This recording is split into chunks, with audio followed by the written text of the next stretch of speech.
Et on va passer sur la présentation. Et donc, le thème de ce soir, comme vous le savez tous, c'est les 5 erreurs financières fatales à ne pas commettre quand on veut faire croître son entreprise. Et du coup, c'est parti. Je vais partager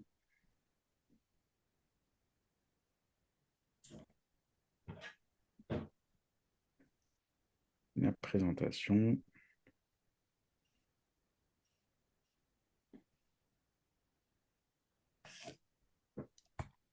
Donc, on va tout d'abord parler du contexte actuel et ensuite on descendra à chaque erreur. Donc, il y en a 5. Alors, le principe, c'est de vous partager l'erreur fatale qui est commise avec un exemple de cas concret qui n'est pas du tout sorti du chapeau, qui est un exemple de client que j'ai accompagné. Et ensuite, euh, entre guillemets, la solution en ce que une entreprise qui aurait anticipé cette erreur aurait fait à la place. Donc comme ça vous permet de voir le contexte, l'erreur en elle-même et la position qu'il aurait fallu avoir dans cette situation. Alors, le contexte est clair, c'est qu'il y a 80% des entreprises qui échouent à cause d'une mauvaise gestion financière, notamment à cause d'une croissance non maîtrisée.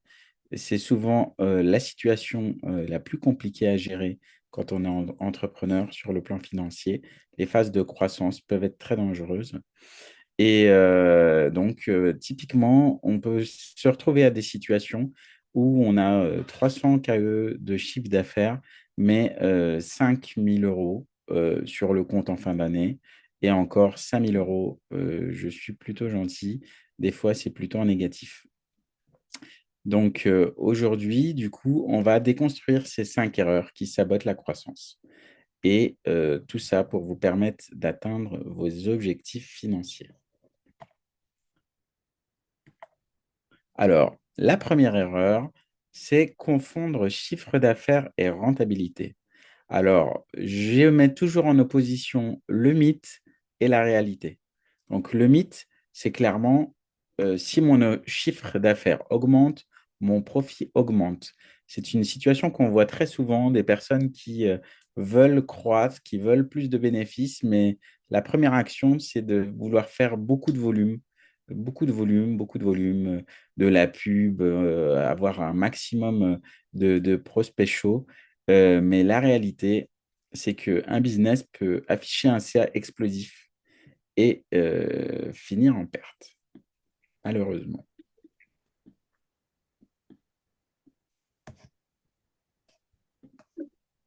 Donc, pour illustrer ça, on va... comment?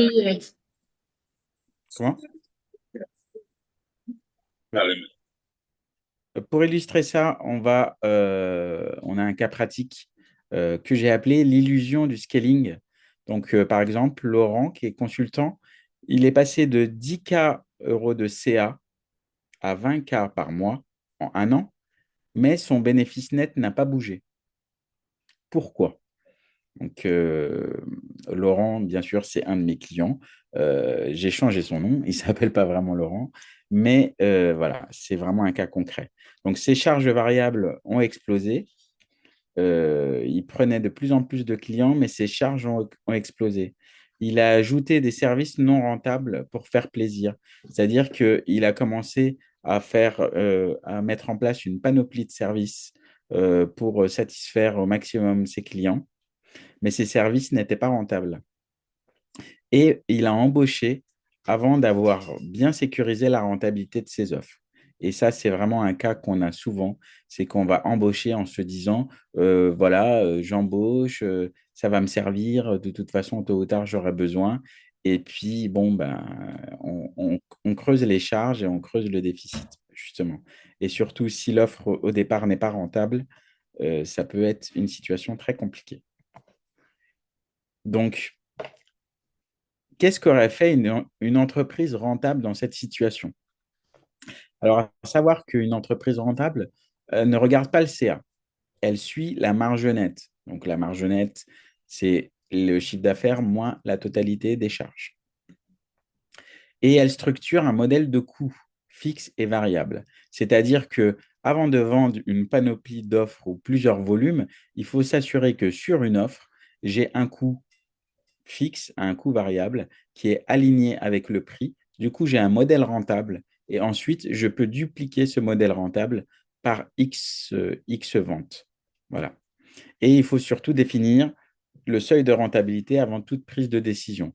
Donc, le seuil de rentabilité, c'est le moment à partir duquel on devient rentable, voilà, dans l'année. Donc, le volume de vente qui nous permet d'être rentable. L'erreur fatale numéro 2, ne pas anticiper la trésorerie. Et malheureusement, cas fréquent, très fréquent également. Donc, le piège, c'est de se dire, j'ai du CA qui rentre, tout va bien.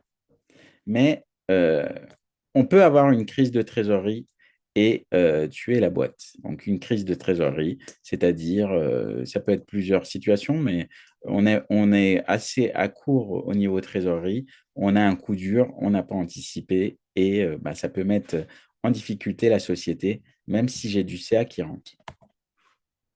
Alors, mise en pratique, le cas pratique que j'ai appelé la faillite prévisible. Donc, l'exemple de Sophie, qui est coach indépendante et qui fait 20 000 euros de CA par mois. Alors, elle reçoit en janvier une taxe fiscale de 12K euros, mais elle n'a pas de trésorerie suffisante. Elle ne l'avait pas anticipé. Donc, le résultat, bon, elle doit emprunter dans l'urgence. Donc, ça, c'est un cas très, très fréquent des personnes qui empruntent pour financer leur activité. Donc, c'est déjà les prémices d'une difficulté financière, clairement. Elle bloque des paiements fournisseurs, donc elle ne peut pas payer les fournisseurs parce qu'elle doit payer ça en urgence et son business est paralysé. Ça marchait bien, il y a des clients, l'offre plaît, tout marche, mais la situation sans trésorerie, ben voilà, ça la met directement en arrêt. Situation vécue par la cliente, vraiment une situation urgente. Donc, que font les entreprises pérennes? Ben, elles gèrent leur trésorerie en maximisant leur cash flow. Donc, le cash flow, c'est la création de trésorerie sur un mois donné. Donc, c'est-à-dire ce que j'encaisse moins ce que je dépense. Tous les mois, il doit me rester un delta que j'accumule tout au long de l'année. Et on ne doit surtout pas emprunter pour financer l'activité. L'activité est censée s'autofinancer et même plus que ça pour créer un delta qu'on appelle le cash flow. Elles ont une vision glissante à 12 mois et non à 3 semaines. Ça aussi, c'est un cas très fréquent des entrepreneurs qui n'ont pas de budget, qui ne préparent pas leur trésorerie et souvent une vision à 3 semaines au courant du mois. Ils sont au courant de ce qu'ils vont payer dans le mois, mais à 12 mois, c'est le flou. Et donc, les entreprises pérennes, elles anticipent les charges et les imprévus. Toujours des imprévus. C'est-à-dire, j'ai des mois de côté de trésorerie pour anticiper les imprévus et je sais ce que je vais payer. Je connais mes charges sur l'année. Voilà. Et j'ajuste à chaque fois en fonction de ce que je sais, de ce qui se réalise. L'erreur fatale numéro 3, embaucher sans calculer l'impact financier.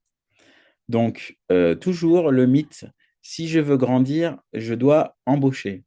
Ça, c'est ce que toute entreprise se dit. Voilà, si j'embauche, je deviens une grande entreprise. Voilà, et je vois aussi pas mal de postes de personnes qui se vantent, ah, j'ai un salarié, ah, je vais embaucher. Bon, c'est très bien d'embaucher, mais il faut que ce soit calibré, en fait. Parce qu'une embauche mal calibrée, ça peut clairement tuer un business. C'est-à-dire qu'on va embaucher, mais derrière, on n'a pas assez de bénéfices, pas assez de rentabilité pour financer un nouveau salarié. Donc, je dis embauche, je dis aussi délégation. C'est pareil, prendre un freelance alors que ben, c'est déjà difficile d'être rentable. Donc, le cas pratique, c'est l'effet domino d'une mauvaise embauche. Donc, Thomas, il embauche un assistant à 3 500 euros par mois pour se libérer du temps. Et en 6 mois, il réalise que son seuil de rentabilité a explosé. Donc, c'est-à-dire qu'il devient rentable beaucoup plus tard dans l'année, en fait. Il lui faut beaucoup plus de volume de vente pour être rentable. Donc la situation commence à se compliquer. Et là, il doit trouver 10K € de CA par mois en plus, juste pour être à zéro. Donc ça veut dire que son business tournait bien, mais pas assez pour embaucher. Et maintenant, il se retrouve à devoir faire du volume juste pour être à zéro, même pas bénéficiaire. Et il n'a pas structuré son process avant d'embaucher. Voilà. Donc, il a embauché à la va-vite. La personne arrive. Bon, bah, elle ne sait pas ce qu'elle doit faire. On ne sait pas si elle est sur des missions à forte valeur ajoutée, s'il y a un potentiel de rentabilité grâce à cette embauche. Voilà. On n'en sait rien du tout. Donc, que font les entreprises qui embauchent intelligemment? Bah, elles recrutent que si elles ont validé un ROI, donc Return on Investment, donc un retour sur investissement clair. C'est-à-dire, j'embauche quelqu'un parce que je sais qu'il y a un potentiel de rentabilité, parce que j'ai déjà une demande qui est là, pas une demande future ou fictive, et il y a un vrai retour. Elle teste l'externalisation avant d'internaliser.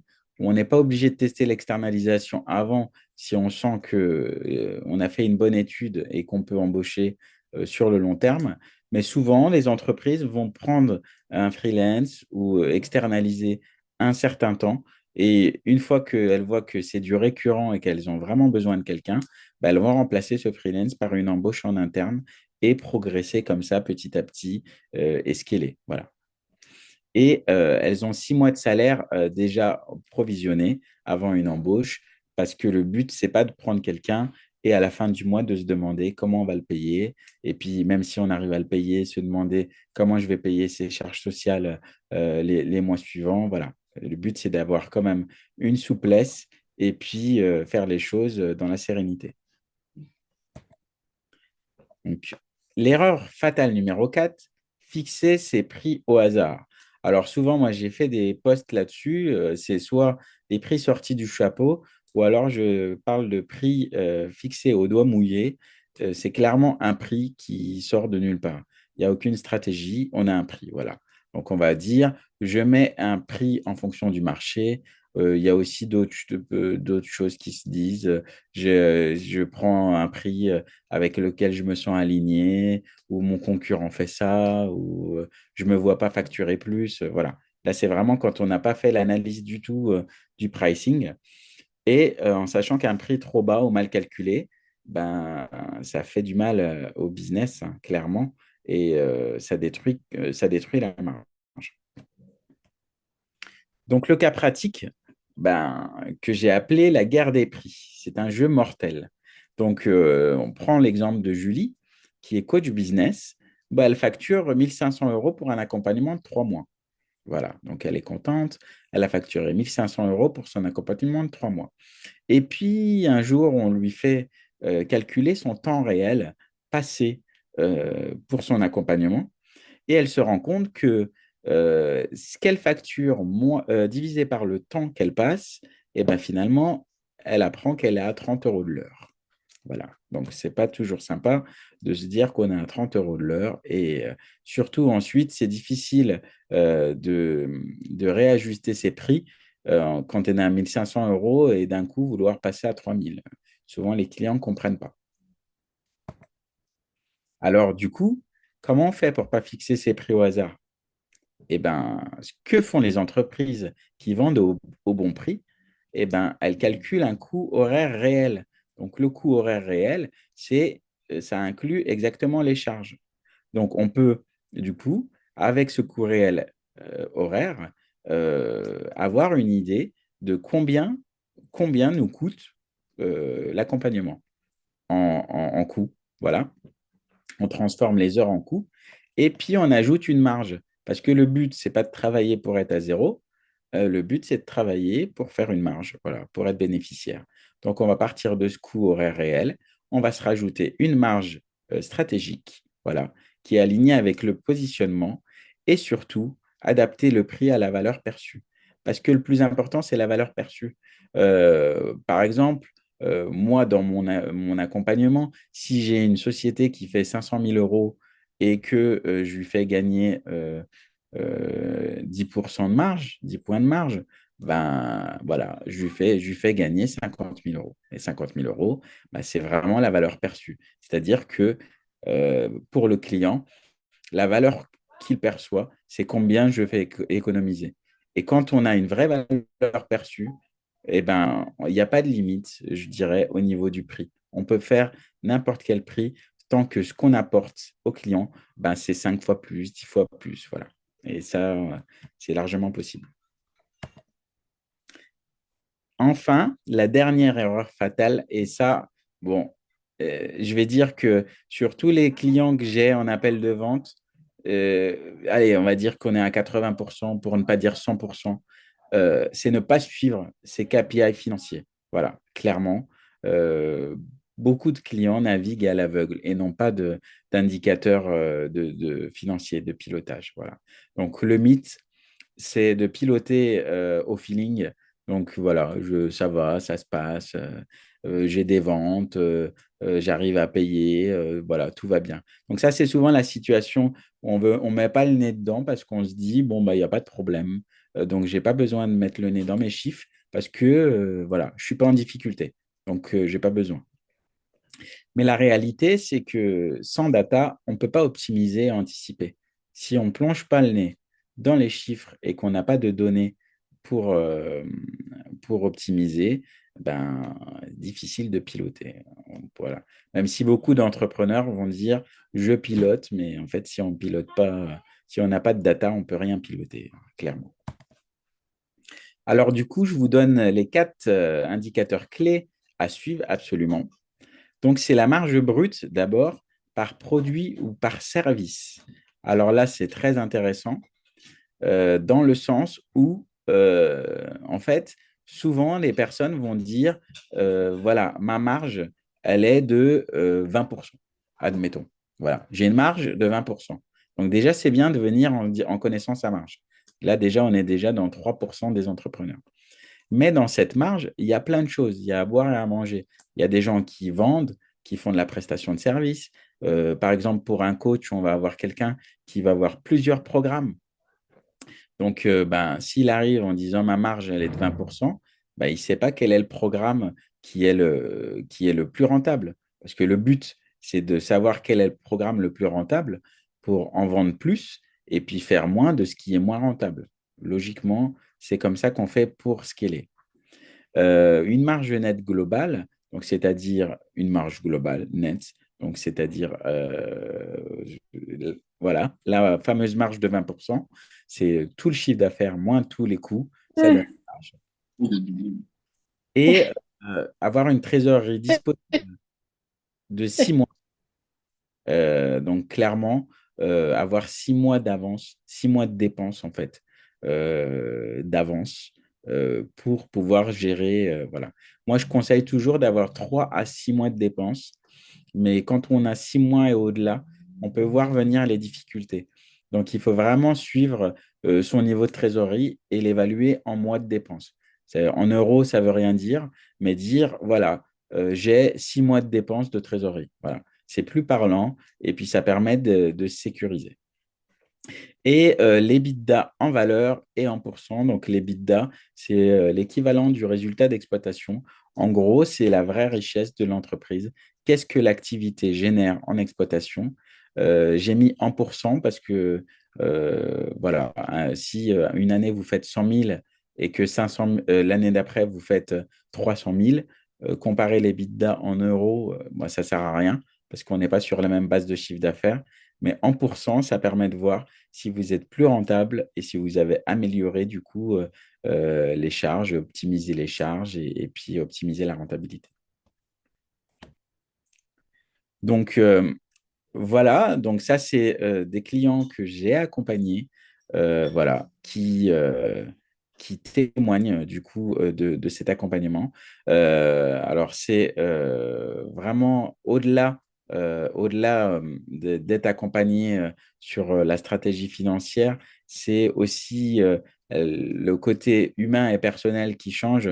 Par exemple, Déborah qui était très stressée, et même au niveau de sa famille, elle était très stressée par son business, par sa trésorerie.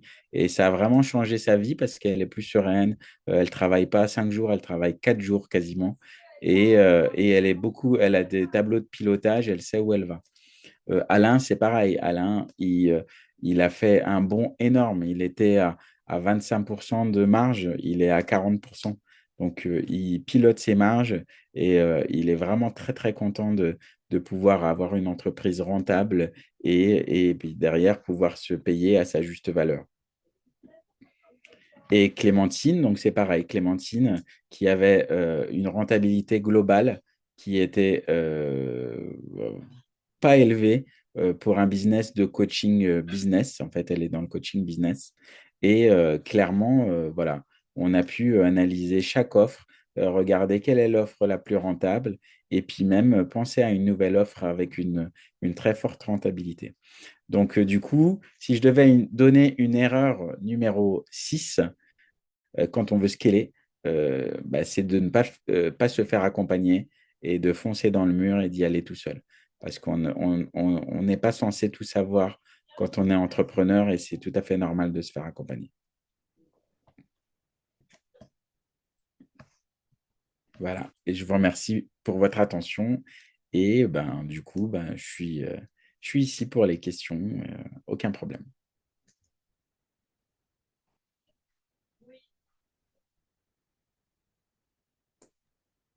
Ouais, n'hésitez pas à ouvrir au micro et à poser directement vos questions.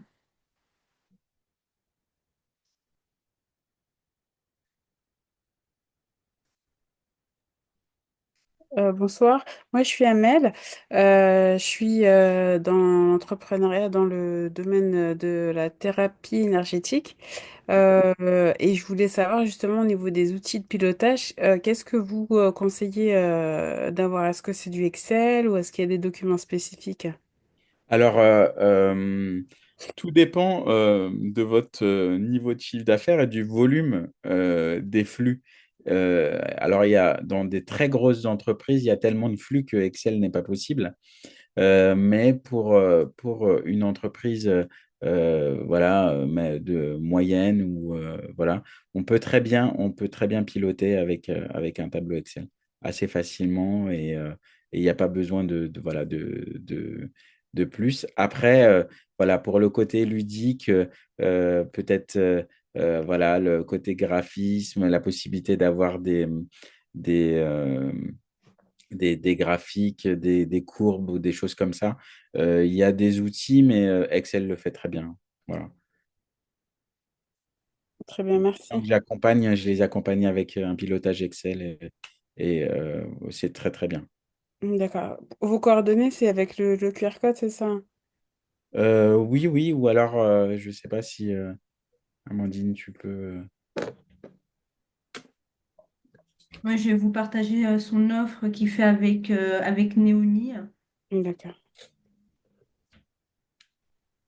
Et donc voilà. Parce que vous, du coup, vous êtes dans quelle situation enfin, quelle serait du coup la.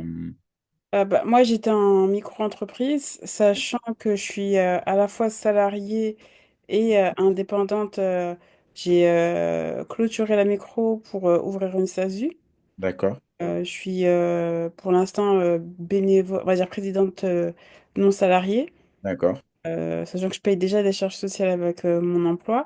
Oui, Euh, mais effectivement, la structure, elle est différente. Donc, comme vous avez bien dit, d'anticiper la trésorerie, tout ça, c'était pas quelque chose sur lequel j'étais habituée.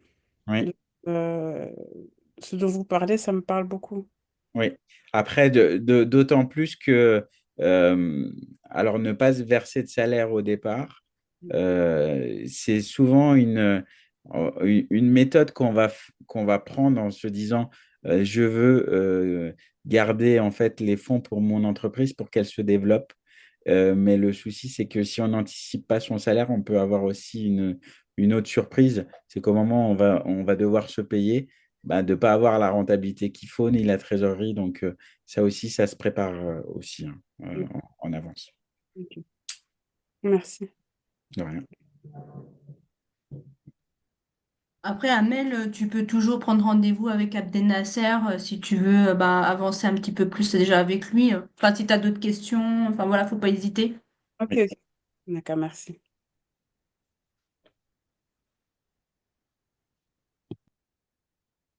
Du coup, vous avez plus de questions?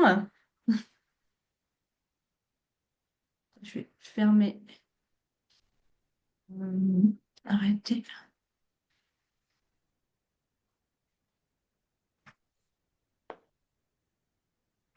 Du coup, est-ce que Laurent, du coup, tu as des questions?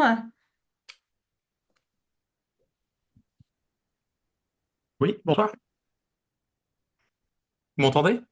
Ouais, Laurent. Ouais. Bonsoir, ça va? Ça va et toi?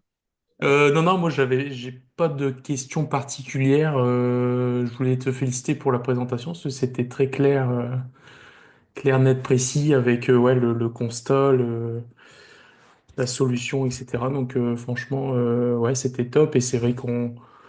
Après, moi j'ai bossé aussi un peu en. Bon, on a déjà échangé ensemble avec Abdel Oui, Nasser, donc j'ai bossé en cabinet, notamment en cabinet d'expertise comptable. Et c'est vrai que dans les notamment chez les créateurs, etc. C'est vrai que c'est les erreurs que tu as recensées, c'est des choses qu'on voit assez souvent, malheureusement, oui, et, et qu'il faut toujours avoir en tête parce que c'est vrai on peut vite se raccrocher. Bah, le premier exemple typique avec le chiffre d'affaires, c'est bon, je suis en train d'exploser mon oui, activité est en train d'exploser, etc.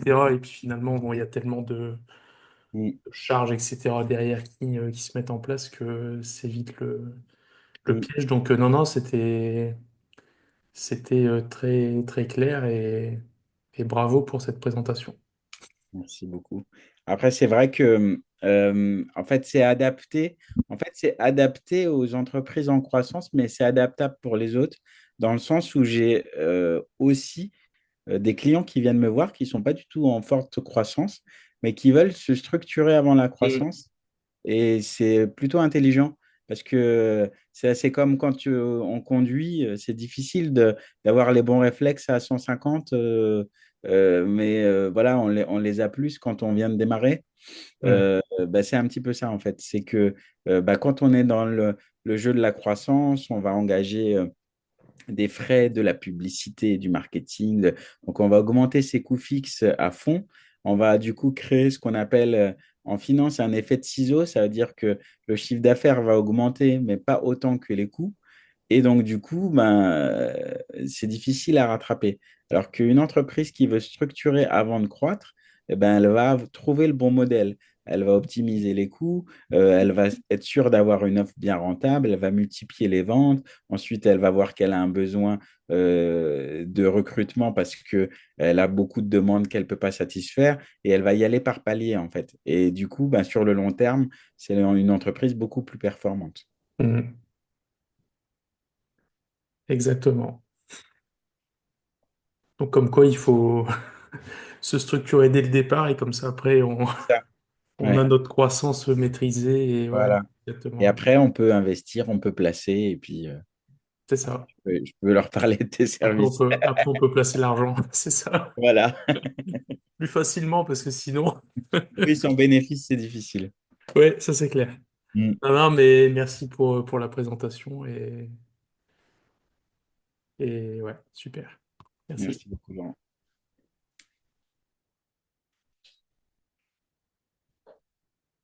Bon, bah, écoutez, si vous n'avez pas d'autres questions, on va clôturer cette masterclass. Et bah, je te remercie, Abdel Nasser, pour ces précieux conseils. De rien. Bah, déjà, pour commencer, c'est déjà pas mal d'avoir quelques clés. Oui. Et bah, vous pouvez bah, retrouver Abdel Nasser sur Neoni. Et si vous êtes intéressé, bah, n'hésitez pas à aller vers lui. Voilà, même déjà pour un appel avec toi, je pense c'est un audit hein, que tu fais, c'est ça? Oui, oui, oui, il y a un appel découverte. Voilà, on peut parler de la situation et voir voilà, ce qui est possible et adapté. De toute façon, l'accompagnement est sur mesure. Donc, ce sera forcément quelque chose qui aura un impact parce que c'est un accompagnement en fonction voilà, des difficultés ou de la demande de l'entreprise. Donc, si c'est augmenter la rentabilité, le focus, voilà, c'est vraiment un accompagnement sur mesure. Donc, et je ne vais pas promettre des résultats comme certains qui disent doubler, tripler, quadrupler, mais il y a des résultats, c'est certain. À partir du moment où on pose ces chiffres et qu'on met le nez dedans, il y a forcément des résultats. D'accord, bah super. Merci Abdel Nasser. Bah Voilà. écoutez, enfin voilà, de manière, je rappellerai les personnes déjà qui sont venues et et il y aura le replay sera disponible également sur Neoni. Enfin voilà. D'accord. Bah voilà, je vous souhaite à tous une très bonne soirée Merci. et je vous dis à bientôt. À bientôt.